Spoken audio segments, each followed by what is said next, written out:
ACEC is excited to announce that registration is now open for its fall conference taking place in Marco Island, Florida this October.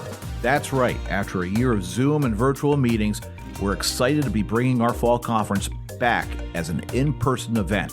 And we can't tell you how excited we are to look forward to seeing you there in person for all of the content, networking, and education that the fall conference is known for. Log on to www.acec.org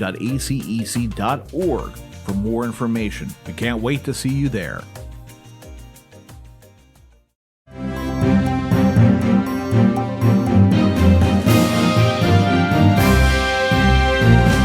Welcome to the Government Affairs Update from ACEC for Friday, September 10th, 2021. We're coming out of August and what should have been a fairly sleepy August recess, but it was anything but. And we're coming back into session next week, where the House and Senate will be coming back in to tackle a very full legislative agenda. Not only infrastructure, which the House has to act on before September 28th, and we expect to vote on that bill on the 27th, but the House and the Senate are both going to be working through its spending bills and that $3.5 trillion reconciliation package that is still out there and a point of contention for really the House Democrats, Senate Democrats on the moderate side, and the progressive wings of that party, trying to figure out exactly how they're going to proceed. And there are some tax and regulatory issues at play. And to cover some of that going on, we have Katharine Mottley, our tax and regulatory guru over in the Government Affairs team. Katharine, thank you for joining us today. Thanks, Jeff. I'm glad to be here. So what's happening? Give our audience kind of a status report on where things are standing as far as this reconciliation package is concerned. Sure, thank you. So as our listeners know, because I know you've been talking about this over the last couple of months, there have been debates in Congress about, do we just move what we think of as traditional infrastructure or hard infrastructure, or do we at the same time try to move the president's and what they're calling social infrastructure programs?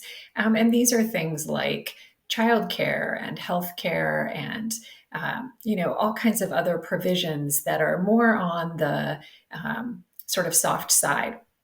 And as you referenced, there is a significant debate between progressives and moderates in the Democratic Party about where they should be focusing. And they've come to this a bit of a standoff about trying to move forward both the hard infrastructure bill and these spending provisions at the same time in these two different vehicles.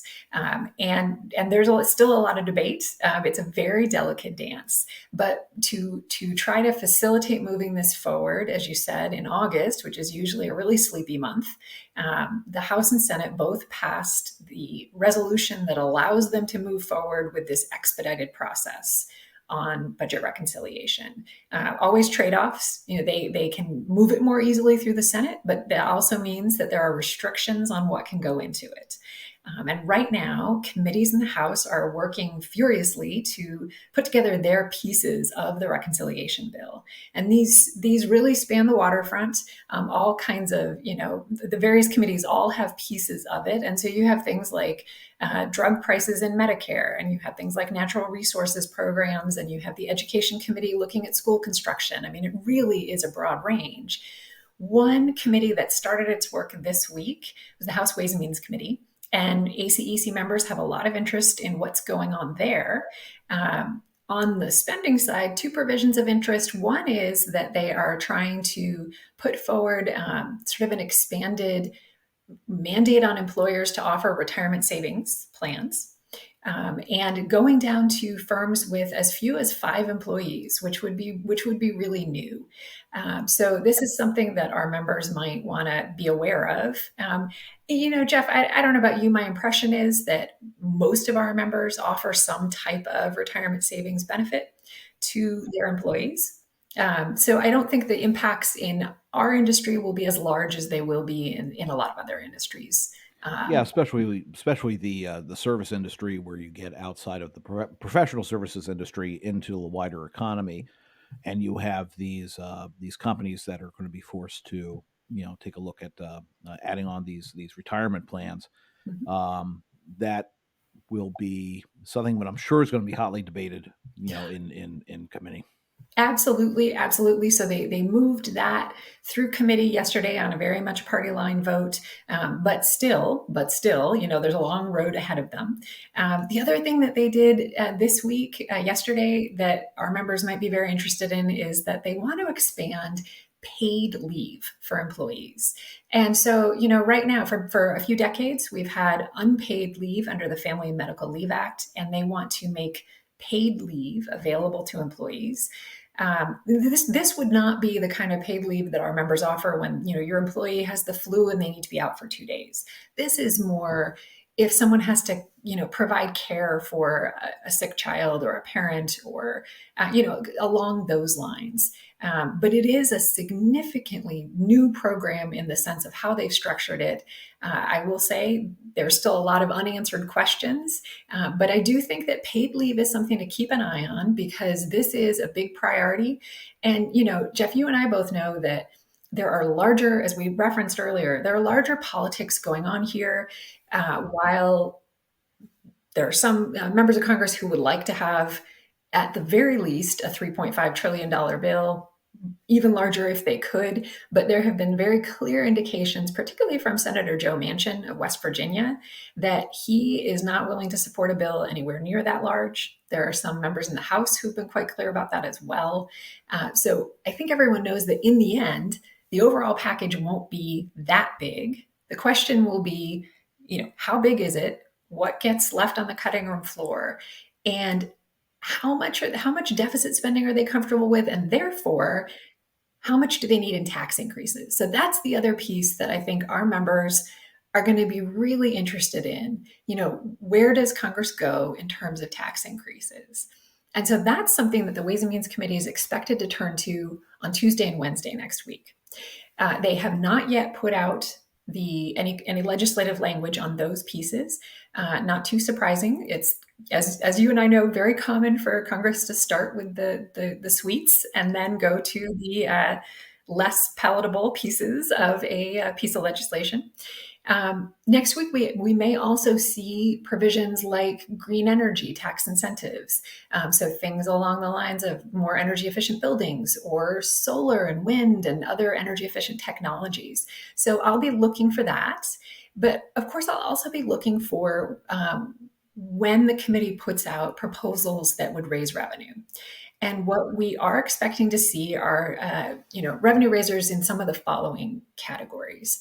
One is definitely an increase in the corporate tax rate. So that's something that the president has proposed.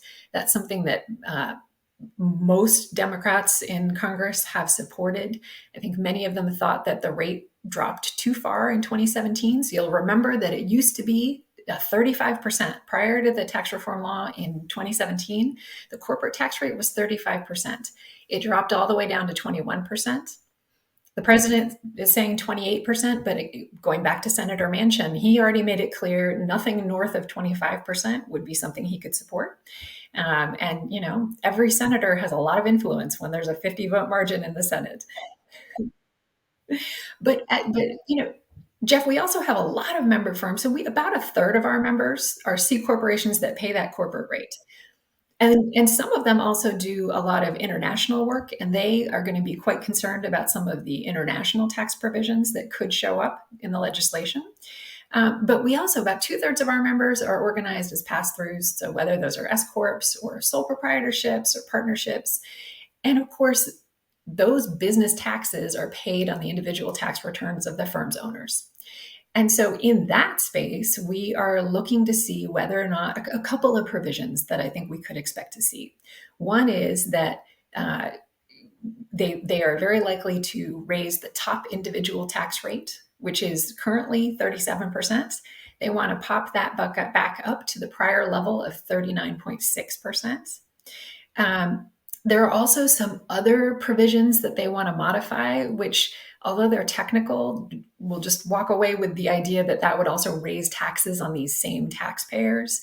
And then finally, they might put some restrictions on the Section 199 Cap A pass through deduction. This is the 20% pass through deduction that was created in the 2017 tax reform law as a way to provide some amount of parity in tax relief between the C corporations and the pass through businesses. Um, yeah. And I mean, if you look at the data across the economy, over 90% of businesses in the US are organized as pass throughs. So if you had lowered that corporate rate substantially, which they did, and done nothing on the pass through side, you would have a significant competitive disadvantage. So they created yeah. So they created the deduction. It's been in place, but there are some members of Congress, some very key members of Congress, particularly Senate Finance Committee Chairman Wyden, who thinks that they should cap and phase out the deduction. He thinks that it should not be available to higher income business owners, and he would define that as north of $400,000 a year. In income. And so that's something else that we'll be looking to see. Does that proposal make it into the House bill? Does it only make it into the Senate bill? Where do they go from there? Yeah, it's going to be interesting to see how this, all hashes out, because that was a significant win in the tax reform bill in 2017, to have that pass through protection added into what engineers put under the tent, because there are a lot of other professional um, providers that were not, lawyers. Good Yes, example. They that's were right. not included, but engineers were. But I wonder what the appetite's going to be, and this is where things, we when we talked in August, early August, it was a different world almost than we are right now. So many things have happened. You've had issues with the pandemic. You have had the Afghanistan pullout. Mhm. You've had all these different external political events which have eroded a lot of the president's political capital, seemingly within his own party. And I think that vote in the House in August to on the rule for consideration of the reconciliation bill, tying in with a vote certain deadline that Pelosi kind of uh, agreed to make sure that the larger package moved forward. It seems as though the Democrats and the moderate Democrats have been a bit empowered to have their voices heard. And it seems like there's a little bit of a fissure on that side of the aisle, where there are more members willing to kind of buck the party line, and a lot of members don't have, a lot of members from these areas have a significant amount of their constituencies in these populations that would be affected by these tax increases. So I wonder how the political calculus is actually going to play out here. And I wonder how much they are actually going to get compared to when the president first announced the American Jobs Plan, first announced kind of this larger package to kind of be this sweeping, you know, almost Great Society 2 size package, and what's going to happen at the end of the day between the House and the Senate. Um, I mean, what's your feeling looking at how things are fleshing out? I mean, do you think that there's going to be kind of a lockstep unity in moving this forward, or do you think there are going to be some divisions? Oh, I absolutely think there'll be some divisions. And I think the key moment will be that date you mentioned in the end of September. Now, what the progressives want and are publicly insisting on is to not have that vote on infrastructure until the Senate actually passes this social spending bill. Mhm. The thing they do not want to do is allow infrastructure to move forward and then at some point have the Senate have everything else fall apart in that very closely divided Senate. Um, Yeah, but at the same time, as you said, the moderates have started to flex their muscles. And I think that moment in the end of September will be really interesting to watch on this front. Also, remembering, of course, that they have to deal with things like a CR to fund the government. yep, And Secretary Yellen has been quite clear that at some point in October, the Treasury is going to run out of flexibility on the debt ceiling. And that has to be absolutely. addressed as well. And that's also a difficult vote. You and I both know from having worked on the Hill, raising the debt ceiling is never an easy vote, and they have to deal with that as well. Yeah, and this is also the other side of the equation, right? We're okay, we're sitting here and it's still, going to be 80 degrees and beautiful in Washington, D.C., but you got to look ahead at winter, and you have to look at all these different things that are coming down the pike. And a debt ceiling vote is probably one of the most unpalatable things that you have to do as an elected member of Congress, right? But it's also a really strong tool by leadership to kind of shoehorn. Yeah, they'll take something like a poison pill, like a vote, like the debt ceiling, and they'll put it into a must-pass piece of legislation, and they'll put people up against the wall, either on calendar or what have you, holidays or whatever, and force this through. Um, and you're right. Yellen has been very clear about action on the debt ceiling. We also have the issue related to unemployment benefits from the COVID relief that expired. You have all these different programs that also have to be considered in the month of September to keep it going. TANF program and some other programs that are running out of funding. It's going to be a very, very packed month, and it's really starting up, midway through the month, right? Do you think they're going to be able to get everything done, on their timetable, or do you think it's just going to be, herding cats by the end of the month? It'll definitely be herding cats. That is the job of leadership in Congress. I think I think I don't think they'll have too much trouble passing a CR. I think members of Congress have become pretty used to that. I think at this point the question is just that what's the end date of the CR? Putting it sometime in December is what I've been hearing. But I think the other votes are going to be challenging. And when it comes to holding that vote on infrastructure, because we know that the Senate will not be done with the social infrastructure bill at that point. That is not within the realm of physical possibility. Mm-hmm. Certainly the House could, I mean, all of the committees, as we said, are working now. They are going to get their pieces done and to the budget committee by the end of Wednesday. And certainly in the House, given the rules, they can move things quickly. And so I don't Yeah. have any doubt that they could stitch together a package and put it on the floor and try to muscle it through. But they will not be able to move that through the Senate before the end of September. And so then there will be a Mhm. showdown and we're going to see Yeah. who links. I really, but the same, it's that, yes, that you have this large program which the progressives have really, planted their flag on the ground. Is that's the hill they want to die on. But you have this larger infrastructure package which has support, bipartisan support across the board. Republicans, Democrats in the House, Republicans and Democrats in the Senate, and a date, and the president actually needs a win right now. He needs to sign something into law. He campaigned on infrastructure. At the end of the day, he wants to be able to sign this into law and move to something else. And it's going to be very interesting to see how that plays out.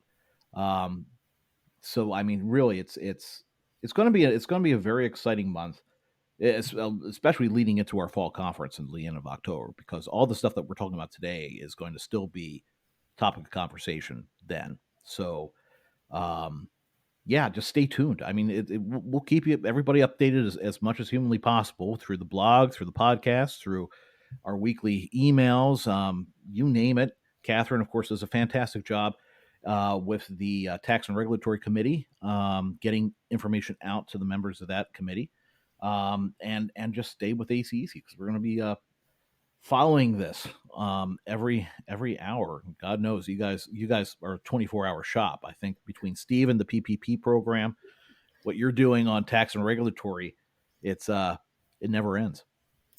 It never ends till we win for our members. That's the goal. Exactly. But we're keeping up the good fight.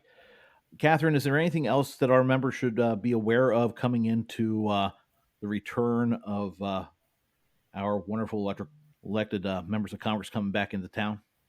I would say, continue to engage with us and continue to engage Mhm. with your members of Congress when you see action alerts coming out from ACEC, because that engagement matters. It really makes a difference. We saw that in the tax reform process. We're going to see it again now. So please stay connected with us, and we really appreciate everyone's work. Absolutely. And to that point, and I know that Matt Reifer wanted to join us this morning. He was called on for something else, but we will have a grassroots action alert coming out from ACEC on infrastructure, because this is go time. This is when we need to have our members have their voices heard to keep the House focused on that September 28th deadline and that expected vote on the 27th.